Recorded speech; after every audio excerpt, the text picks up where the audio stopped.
G'day everyone and welcome to the Football Victoria video podcast, or vodcast as we like to call it. I've just made it that name, I don't care what you think. We are here to preview the NPLW series for 2021. I am joined by the infamous and loyal Football Victoria star Greg Blake. As he stumbles towards the grave. I'm excited, I'm invigorated. I'm excited because the men, of course, were back this year and their season's been really, really engaging. And I'm so thrilled now that the NPLW is back this weekend. The women play it hard, they're great, they're terrific. And now, if you don't know our host, I've got to say, Michael Zapponi, by the way, he knew this was about the women's program and the women's season, and he packed his bag, left the country. He was that terrified of facing you two. But if you don't know this amazing lady down the end here, we worked it out before. We've shared 86 caps for Australia. We've won twice. We've won, well, between us, WNPL Goalkeeper of the Year. She's done just about everything. She's combined parenting with football. She played in 4 World Cups. Well, between us, we have Melissa Barbieri. You're a rock star. How are you, pal? I'm okay. I forgot to introduce myself, but I knew you were going to come up trumps with that one. Well, I thought, given that I'm bereft of talent and a CV, I thought I'd just edge in on yours. So yeah, and how have we shared those 86 caps? I'm sure the 4 World Cups. How were they? How about the Olympics? Yeah, I wrote. Where are your Olympic rings? Emotionally, don't even go. I was with you all the way. How about we introduce our special guest Our as well? special guest. I love this woman. She's actually been a great friend of mine for many, many years, since our Box Hill days.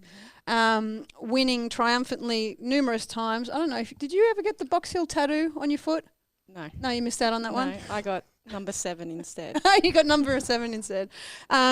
We have Kat Smith, industrious leader of the Alamein troops this season. And I'll tell you, over a year and a bit, undefeated as coach of Alamein. Yes. So that's a pretty good guess. Yeah. I mean, it's been a long time between competitive whistles for everyone in football, especially women's football in Victoria.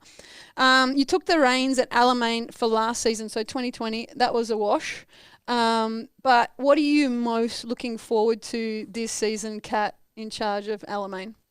Yeah, given not having a season in 2020 and the preparations that went into that particular season, I think we got to a Tuesday night before kickoff on the Saturday, and it was pull up stumps and that was it. So look, disappointing, throughout that whole sort of COVID period, as you know, but since coming back for preparations for this year, I think we're just carrying on what we wished we started back end of 2019. So yeah, you're rightly saying it has been a long time between competitive whistles, and we have our chance tonight in the Nike FC Cup. What did most of the girls do? I know what I did, apart from twiddle my thumbs and kick a ball against a wall. What did you get most of your players to do? Because it's a long hiatus, and to stay engaged and to have players want to play but not able to play. How did you keep everybody engaged? I know I was a part of a lot of your Zoom calls, but exactly right. let the public know what it's like for a female athlete. Yeah, it was incredibly difficult for players, and I think more so just removing that player tag, their people, and not only were they removed from their social aspect that they have with football, the physical activity they get. It's also from their work environments, their school environments, the university. There was lots of challenges, and I think what we tried to do was keep players connected to something and give them a purpose. So we were very creative with challenges via Zoom, like you said, and making sure that at least one night a week they had something to look forward to, which unfortunately was removed through COVID. Yeah, and I understand. Well, if anybody doesn't know, Kat's also a teacher with the CEDAR program and obviously doing great work there. So I'm sure you would have been overloaded with Zoom calls by the end of the day. So to even do that is just fantastic. Now, Blakey. I just want to add to that in a very sobering note. And you're talking about the emotional state of the girls when they're away from the game, and your work, which I've just been revealed, is fairly powerful stuff. Is a lot of young people were profoundly affected by the lockdowns. I do a little bit of youth work, I have done for a while, and they're talking about young people now, the what's the point generation. There's a lot of young people particularly lost their footy, lost their schooling, lost their networks. And all of a sudden, whereby in our day, back in my day when television was inglorious black and white, but you know, we looked at the world as our oyster. But right now, you've got a lot of young people. The experience really drained them. Have you had to deal with that? And if so, how are you doing that? Yeah, it's a great question, and I think it's something that we're observing across all facets of education, sport, work, and people's returning to, I guess, what is the new norm now post-COVID. But I think to deal with it, it's something that I certainly can't face alone. I don't have all the answers, so I'm certainly leaning into learning more and how I can certainly contribute to the best possible support for these players. Well, I don't know about you, Bubs, but I negotiated a lockdown by eating. You may not have noticed. You may not have noticed, but I haven't seen you for about 15 kilos. Blakey, we do go back a long time. At Heidelberg, we had our fair share of moments where I could hear you commentating behind my coach's box with reverence and love for the women's game. I'm not sure many people know, but Blakey is a huge advocate for the women's game, and I want to know why, Blakey. What do we do to get you over the edge? Because I'm sure you wouldn't have called a game for the women's previous to your Heidelberg days. No, did not. And having that club contact, and you start to see them around the place. And look, it sounds a bit twee, but they try harder. And it sounds really silly, but they try harder and they hit harder. And I'll tell you what, when they hit, they hit big time. There's no apologies because they know.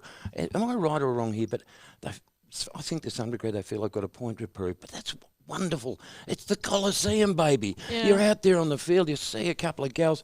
I've got some photographs that were taken a couple of years ago of a game between Heidelberg and South Melbourne. And speaking of your mob now.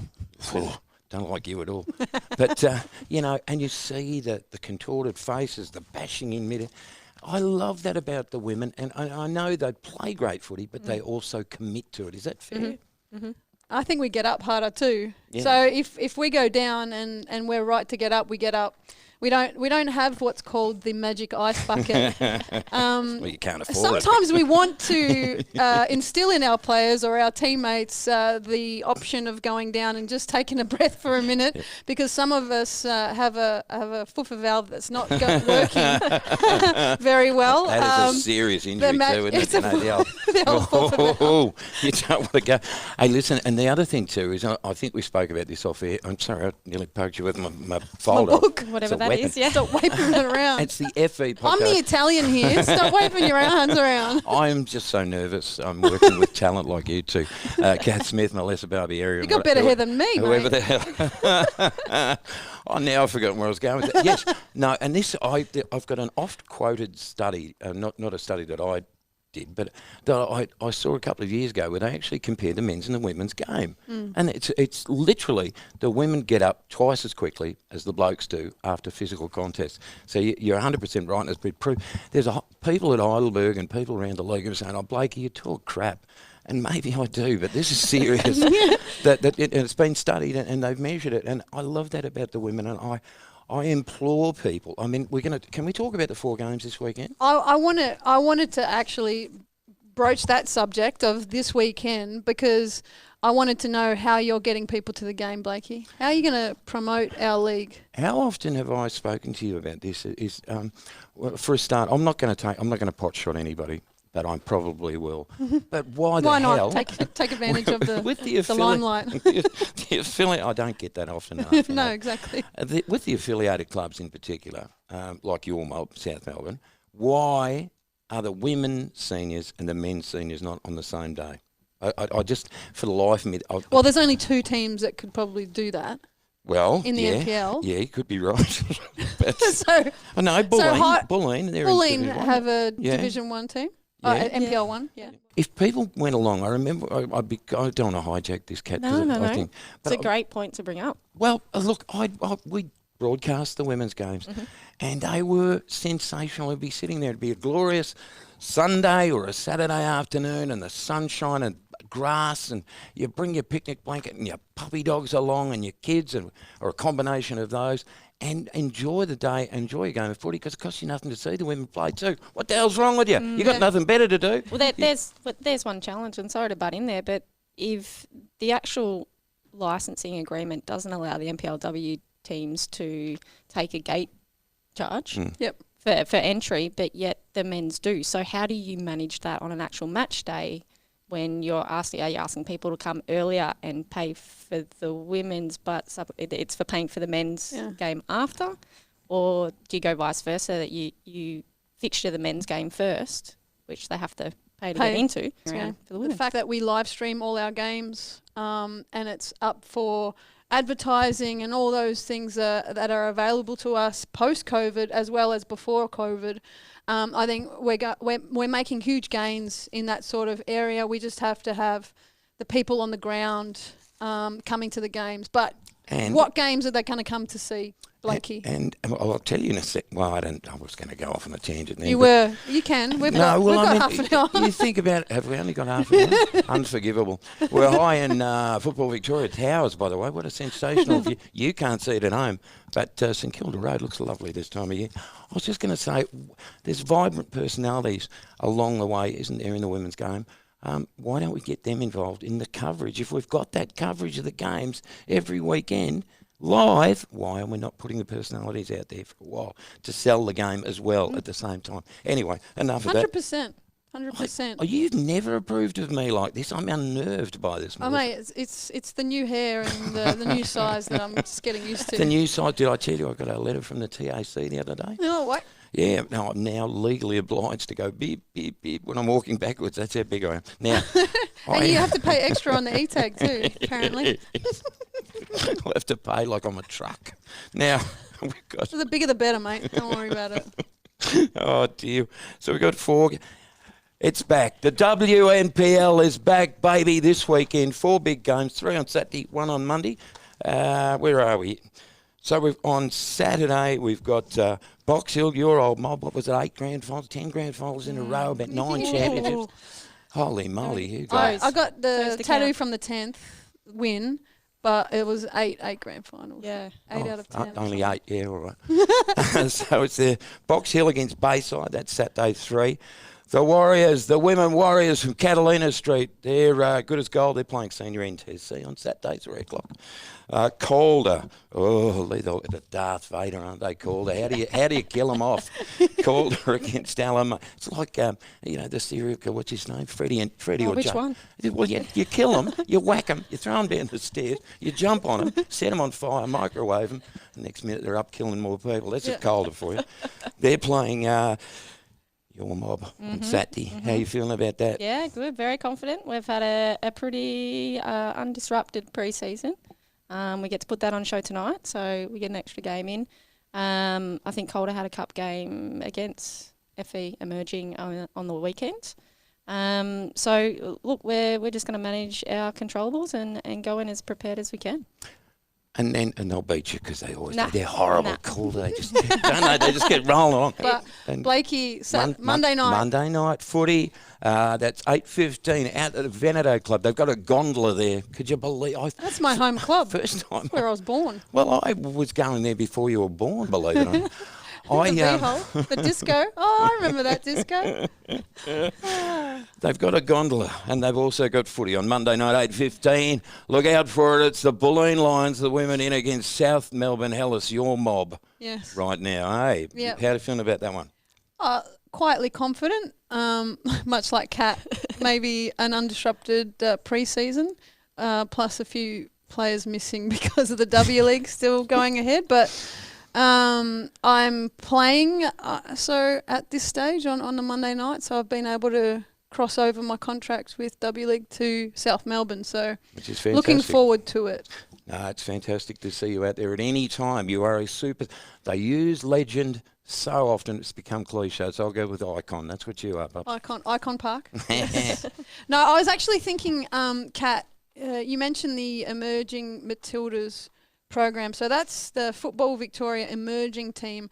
Now, I'm not sure if, probably people who are watching actually know women's NPL. But just give us a rundown on why we have the FV Emerging program, why it's called that, and your involvement at a junior Matildas level, and what you know about the program, why it's so needed in the women's game compared to the men's.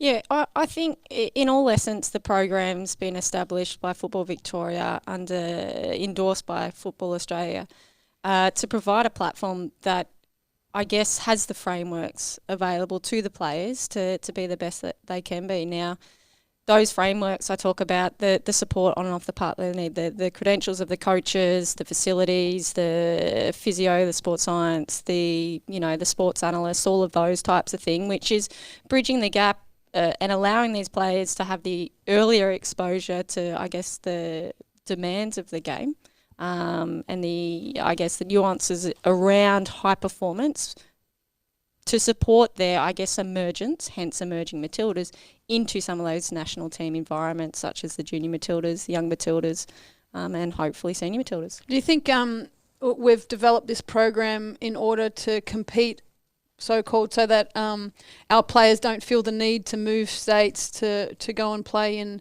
a future Matildas program, that we have that accommodating factor in Victoria so we don't have to lose our young talent? Yeah, I think it's funny using that word losing talent. I think that there also needs to be this promotion of talent to, I guess, the next step in their developmental journey, and that is to get to the top of the pyramid. So it's not, I guess, the base of the pyramid at this stage. I mean, that's, the community clubs, the NPL clubs at this point is trying to allow those players to emerge from these environments and step into those frameworks and programs which encapsulate everything, I guess, that is conducive of high performance. And whether that's, it'd be great to have those centralised programs, Melbourne, Canberra, Sydney, Brisbane. The more the better, right? The more the better. If players, I wouldn't begrudge a player needing or wanting, rather than needing, maybe wanting to move into an environment that they feel best serves them in their development. Blakey, that was a lot of big words for you. Are you okay? You're up No, with the program? I was engaged in 3 or 4 words, right? Right, good stuff, Kat. I was actually having a moment of reflection. I can afford to do that because I went into an antique store the other day, right? Somebody tried to buy me. That's how old I am. But I was having a moment of reflection when I first started covering the game here in Victoria. Would have been about 78, 79, 1980. And it was, apart from, I know Heidelberg had a women's team in 78, but it wasn't in a really formal comp. But back then, the concept of even women's competitions was not something that was discussed. Here we are, what is it, 4 decades later, and we're talking about all the stuff that we're talking about, the opening of the World Cup coming in 2023. I mean, how we can complain, and I do bitterly all the time, as you know. Well, you don't, but you'll find out if you stay here. I'm learning very quickly. But haven't we also come a long way with women's footy? If you think about it in a real historical context, it's I'll sit here and go, gee whiz, good on you. You've come this far, and there's more hurdles to come, I know, but it's just fantastic. Yeah, and it's a basis for. When I was part of the NTC program, which has taken over, this program has taken over, but the fact that players older than 18 can now be a part of it, and we're looking at keeping that option open for players for longer, means that they aren't rushed into going to clubland or going overseas. But I think the main thing about the W League now, the growth of the NPL, means that more players have a bigger opportunity, because a lot of Matildas have vacated spots at W League level, which means those players go overseas, and then those players from the NPL now have to take those spots up and take those positions up. So those players that want to excel can do so not only for emerging programs, but from Alamein, from South Melbourne, from every club in the WNPL. So the positions are numerous. So whether you're choosing that pathway or another pathway, as long as there's heaps of pathways open, that's where the opportunity lies, and that's where growth will be in 2023. and that'll be the outcome from the 2023 program. In saying that, the W League is crossing over the WNPL. So we do want to clarify that Melbourne Victory have made the W League Grand Final against Sydney FC, which means there will be a few players missing in round 1 and possibly round 2, depending on contract situations. So and yet the perfect way to showcase the ones that are waiting in the wings for the big old W League, look at me, I'm playing the W. Yeah, you can go to buggery because this weekend and possibly next, you're up to lose your spots to our young guns. Yep, that's exactly right. So whether or not the W League players are going to be in the squads, we've got to make sure we get out and support all teams this weekend and make sure that they're being supported. But I would like to know your viewpoints on some teams to watch and players to watch. I think recruiting-wise, I think Bulleen has been great in the off-season. I have heard that they may have overstepped their visa accommodation. So they had Caitlin Friend join the coaching ranks at Bulleen. They also have been bolstered their squad with some young talent. Grace Taranto, Alana Janjewski, Paige Zoyce returns to the club as a former Bulleen player. But between the sticks, Gabby Garton replaces the pregnant Emily Shields. All the best, Emily, with your pregnancy. And Tiff Eliadis joins them. Yeah, big move. Big move. So Tiff Eliadis is current Victory player, but also former South Melbourne player. And also Bobby McGuinness comes back to the NPLW as an assistant coach to Bulleen. So I am rip-raring to see what they come up with on Monday night, but I'd love to know your thoughts on what team. Is that Bobby McGuinness? Bobby McGuinness. Bobby McGuinness. Holy moly, I can tell you a story about him or two. No, I'm not kidding. I remember, did you? Oh, no, okay, sure wouldn't. I think, I can't even remember the year, but it was the year I got thrown out of the Rothmans medal, which was the equivalent of the gold medal. I can't tell you why, but must have been pretty bad. I think it was by those standards. It wasn't great. I've lived a lot. I don't know what my point was. We'll come back to teams. Bobby McGuinness, yes, Bobby we were. McGuinness. Well, just quickly, if I can on Bobby, I had a year with him at Eltham Doncaster, a year that they amalgamated the two clubs. And the year that I wasn't at Box Hill, I strayed for a year. Don't worry, I came back and we won more trophies after that. He's been a fantastic male champion for the women's game for a very, very long time. Indeed. So he's welcome back with open arms. Mm-hmm. I've got to ask you, it is a haves and haves not competition, the WNPL in Victoria. It's just been a constant round of Bulleen, South Melbourne, Calder, perhaps Alamein as well. They're always up there. How do we rectify that? Do we need to rectify it? And what I've got to ask the question too. We go in this year without Geelong Galaxy and Southern United, so it's an 8-team competition. Are we lesser or better without those two clubs with respect to them, but in terms of size? I feel like those teams have... Actually, Kat, you go. Because No, I was just going to say, I mean, you spoke of the teams that have traditionally been up to the top 4 and made finals. In the first 2 years of the competition, it was Geelong Galaxy, and I think being there and personally seeing it, the investment, the investment and the efforts behind recruitment, and then allowing players or providing the players with the opportunity to be their best. You could see the results are there to see. We made 2 grand finals on the hop, so. Again, would the game be better if we're providing more players to that access? Yes, it would be. Okay. Well, no, I'm just interested because I've always enjoyed... I love the trip down to Geelong, to be honest with you, to call the games down there, yeah. There's a little club down there for over 50s. I've always enjoyed that after the game. I don't know what I'm talking about. Who's going to... Listen, can we play a game, right? You're not coach of Alamein, and you're not with South Melbourne Hellas. Okay. Take those teams out of it. If your teams are out of it, who's going to win the comp this year, in your opinion? Calder, the serial killers of WNPL. You can't get rid of them. Who would you back? If I said here's $10, go and invest. Ooh. Who would you back? Well, not that we can legally bet on football, but for the entertainment and content value, I think I'd still be putting money on your Colders and your Bulleens. Yeah. Being in, I will mention the fact that Calder has also recruited. Can you believe it? They've gotten better. I mean, they're always up there at the top. Not always in the grand final, I must say. So the consistency has gotten better. Catherine Zimmerman has returned to Calder, which is a big deal for them, which is previous Golden Boot and gold medal winner from the USA. She has had time at Sky Blue and teams like that in the NWSL.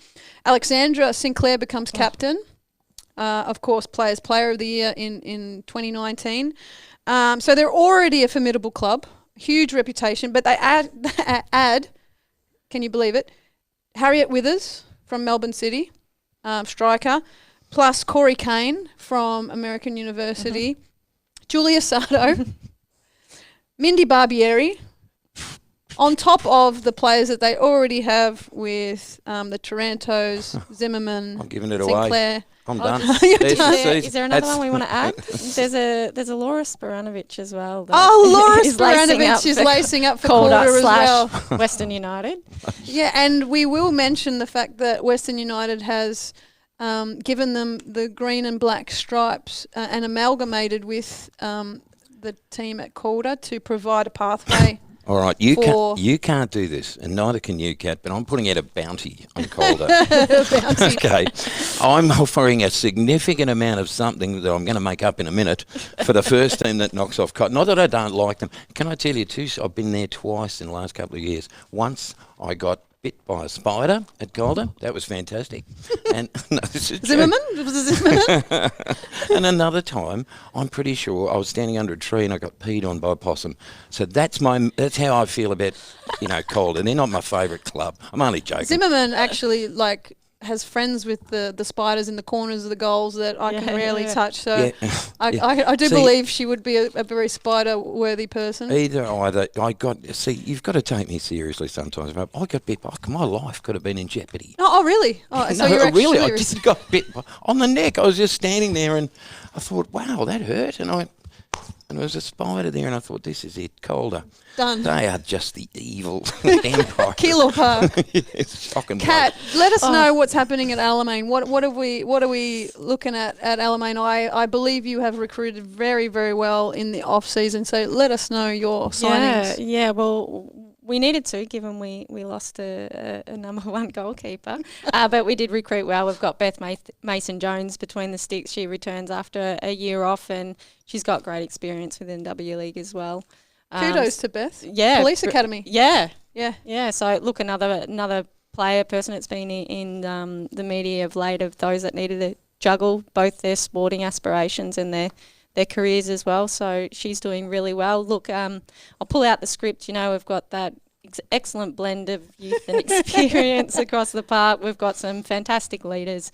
We've got Rachel Binning, which will sort of solidify the back line there. We've got some young talent within the middle with Nia Stamatopoulos, and we've got some young guns up top with Kat Nickpour and Elena Vatchke. So hopefully they're hitting the back of the net very soon. Physician, heal thyself. What about South Melbourne Alice? How are they tracking? Well, we have a number of key signings, myself included.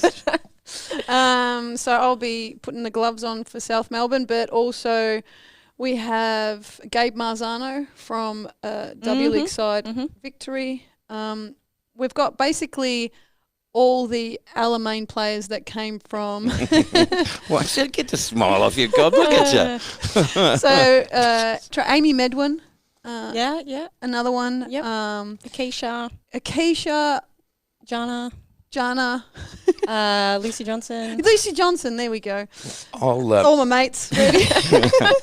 What about the other teams in it? I'm not biased at all. Warriors, I'll just say... this is what I wanted you to do. I want you to spruik Heidelberg, and I want you to have an underdog.